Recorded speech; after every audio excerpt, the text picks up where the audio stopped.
right, where we left off on Rump. He had just fallen out of the window and remembered that Opal had promised him her firstborn child.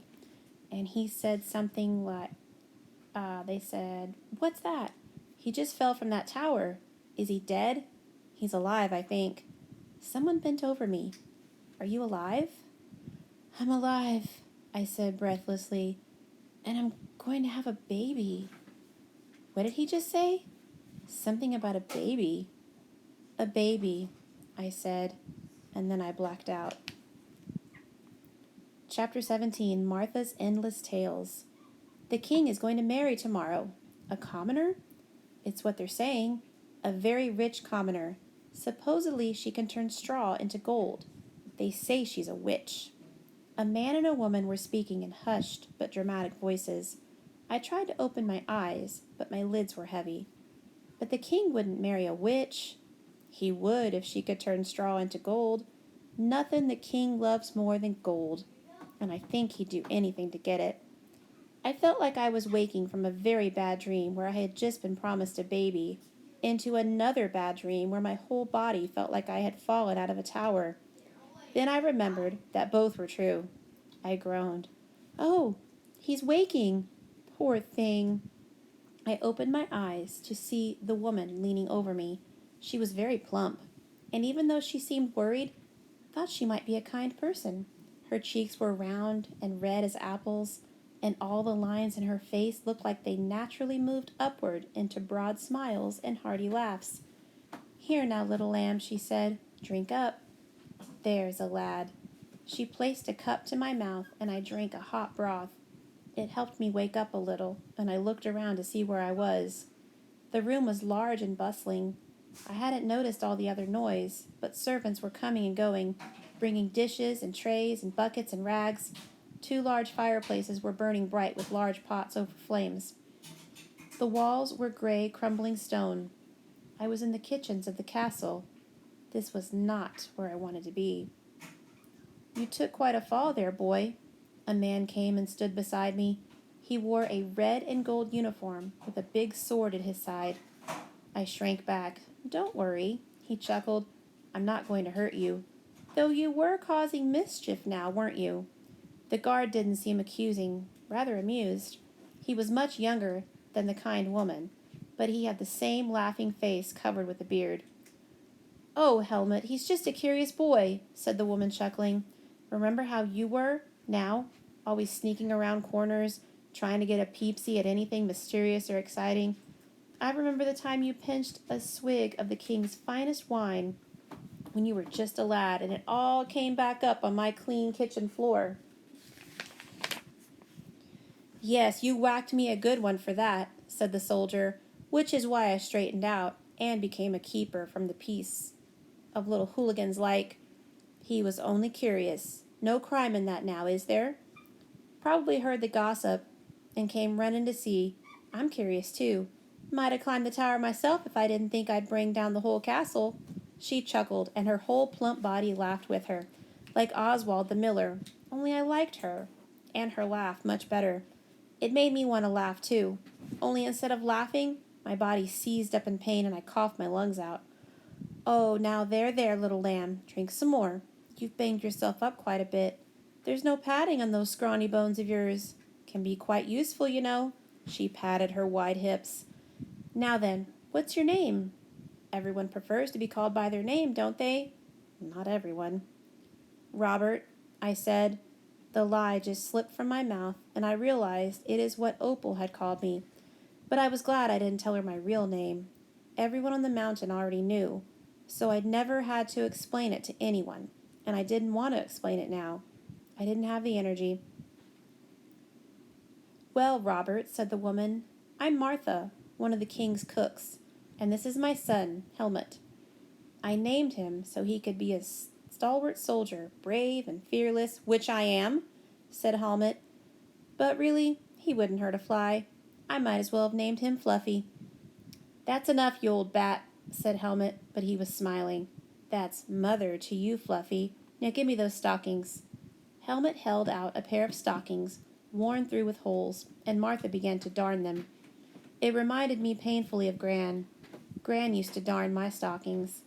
Now they had a lot of holes in them. I could feel my toes sticking out, rubbing against the worn leather of my shoes.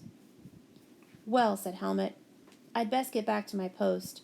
Looks like we'll need to be extra vigilant to keep young hooligans from trying to get a peek at the future queen. Sorry, that's my dog. The king has ordered a double guard around her chamber. He winked at me, then kissed his mother on the cheek and left. Martha looked after him as though she were very proud, even if she did tease him about his gentleness. I wondered if my mother ever would have looked at me like that, had she lived. Now, Robert, she said. I looked around a bit, wondering who she was talking to, until I remembered that I was Robert. What brings you here? You don't belong in the castle now, do you? I froze, my mind racing to come up with some explanation, but Martha didn't wait for an answer. Oh, don't tell me. I can tell it's a secret, and so you'd better keep it, because I won't. Strange business, this girl and the gold. No good can come of it if you ask me. I never saw anything good come of magic in the end, you know. Always a price to pay. I knew a woman who worked in the kitchens who went to a witch to get a potion to make her beautiful.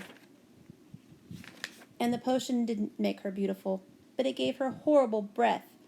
So what good could it do? And she got old besides. There's no potion I know of for curing old age. Ah, me. Martha talked without breathing, 10 words for every stitch in the stocking, and she stitched fast, but I didn't mind because it saved me from having to explain myself. Now this business with gold. If that King Bartholomew Archibald Reginald Fife is as wise as his name, which I seriously doubt, he'll keep away from his mischief and focus on crops. God won't feed a kingdom. Gold won't feed a kingdom, sorry. It wouldn't. On the mountain, gold had always meant food. The miller Oswald said it himself. Gold means food, and the more you found, the more you ate. But then I suppose the food had to come from somewhere. Is there not much food in the kingdom? I asked Martha. Oh, goodness, didn't you know? But no, you're so young, you can't be more than 10. This surprised me, even though I was 12. I'd never passed for 8. I was delighted to be pronounced 10. Well, Martha continued, the crops in the valley have suffered from bad weather and such. It's not a famine this year, but if we have another poor harvest, well, then we can all add a little more water to our stew. So there really had been a shortage of food. Perhaps I had judged the miller Oswald too harshly. But the scarcity is everywhere, Martha continued. We haven't had much gold come from the mountain, and that is our main source of trade, you know. And gold is all the king cares about. Dear me, have you been in the castle? Gold everywhere. Not in the kitchens, of course, but everywhere else. Gold mirrors, gold vases, even the flowers are gilded with gold, and the king drapes himself in gold every day. Martha continued stitching as she spoke. He could probably trade the gold with another kingdom from some extra food, but oh no, it is the delight of his life. The servants spend half their time warding off pixies. Oh dear me, what a nuisance. I know a wench who's swollen half the time from all the bites. But if that troubles the king, you'd never know it. And here we are on the brink of starvation. She sighed, the first breath I'd heard from her in 10 minutes. Well, you can't neglect your crops and expect to feast. Maybe this girl will set us right in the end. Perhaps she can make the gold into milk and potatoes. Martha went on, speaking of different calamities magic had brought, and the gossip about the girl who could turn straw into gold. She knew all the details of the wedding that was to take place the next day, down to what flowers would go on the cake and in the bride's hair, and how the king was planning to throw out gold coins to the crowds. Martha continued to talk as she bustled around the kitchen, chopping meat and vegetables. She fed me a delicious meat pie, and when I tried to get up, she pushed me back down and told me I wouldn't be moving that night. But you tell me where to find your mother, and I'll fetch a gnome to send her a message so she doesn't worry. You need a rest after such a fall. Well, Oh, I see, she chuckled. She doesn't know where you've gone. You're a mischievous little one. Well, I can't say my Helmut didn't do the same. Always seemed to be up to his nose in trouble. But still, she'll worry her heart out for you, so we must send a message. I'll say that you've had a bit of an accident. No need to give the details, but tell her you're safe, and Martha will care for you until you're well enough to go home. And what is your mother's name, dear? My tongue wagged. Red, I blurted out. If a message had to go to someone, it might as well go to her. That way I wouldn't have to explain anything to Martha. Strange name. She must be a curious person. I silently agreed.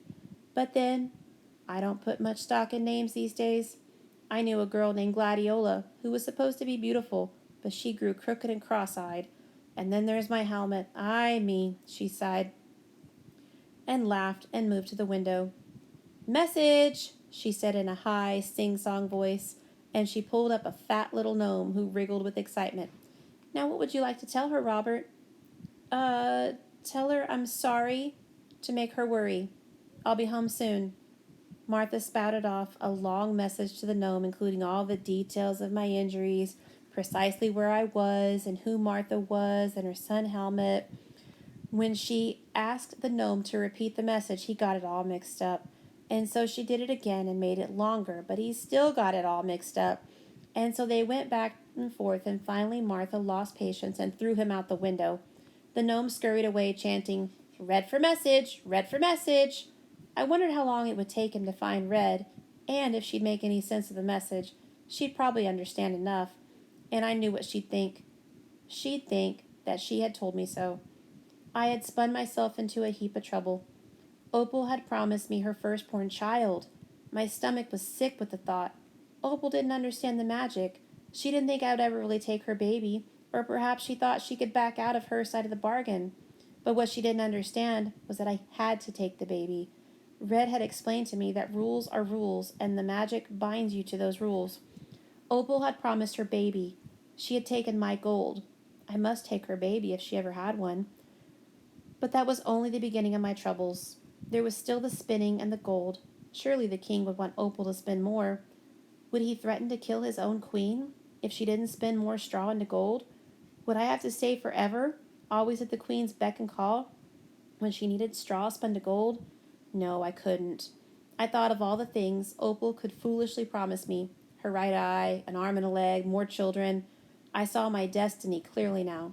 I was holding a dozen crying babies and trying to spin a mountain of straw into gold, while Opal screamed at me to hurry up, because she's the queen.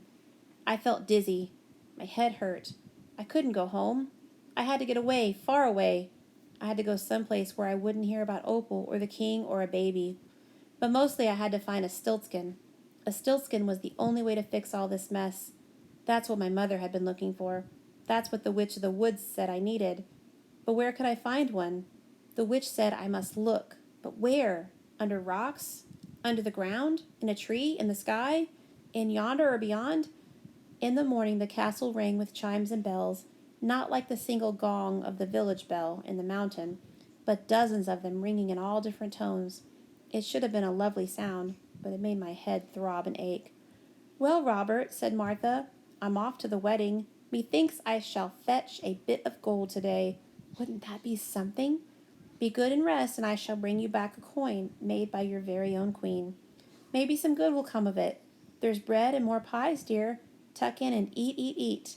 I hate to see such skinny bones on a growing boy. When Martha was gone, I sat up and threw off the blankets. I slid out of bed, wincing at the pain in my sides.